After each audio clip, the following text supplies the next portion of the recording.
49 दिनों से चले आ रहे इजराइल और हमास युद्ध में 15,000 लोग मारे जा चुके हैं।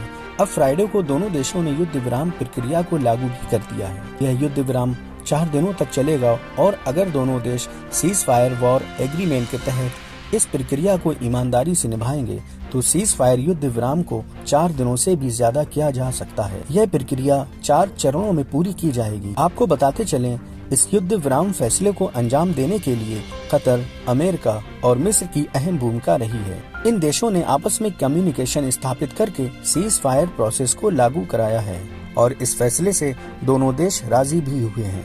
आखिर क्या है सीज फायर प्रक्रिया, आइए समझते हैं। इस सीज फायर एग्रीमेंट में दोनों देश युद्ध को विराम देंगे। दोनों देश इस युद्ध विराम में न तो जमीनी युद्ध करेंगे और न ही हवाई हमले करेंगे। दोनों तरफ के बंधकों को सुरक्षित रिहा किया जाएगा। इस फैसले में 3 फिलिस्तीनियों के बदले 1 इजरायली बंधक को रिहा किया जाएगा कि सिविलियंस के लिए डेली नीड्स और खाने पीने की चीजों की सप्लाई शुरू की जाएगी। जरूरत के लिए फ्यूल और पानी को इकट्ठा किया जाएगा। हमास 50 इजरायली बंधकों को 150 फिलिस्तीनियों के बदले रिहा करेगा।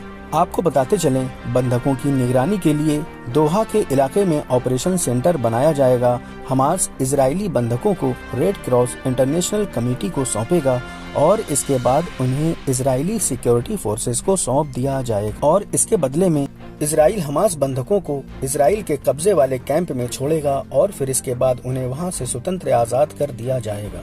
आपको बताते चलें, इजराइल के प्रधानमंत्री ने ये कसम खाई थी कि हमास को मिटा कर दम लेंगे और हमास द्वारा बंधक बनाए गए इजरायली सेना को भी रेस्क्यू करेंगे।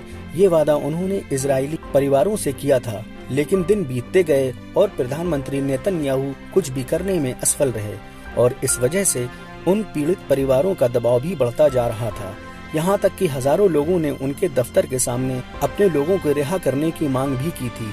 ऐसा कहा जा रहा है कि इसी वजह से इजरायली प्रधानमंत्री कमजोर पड़ते नजर आए हैं।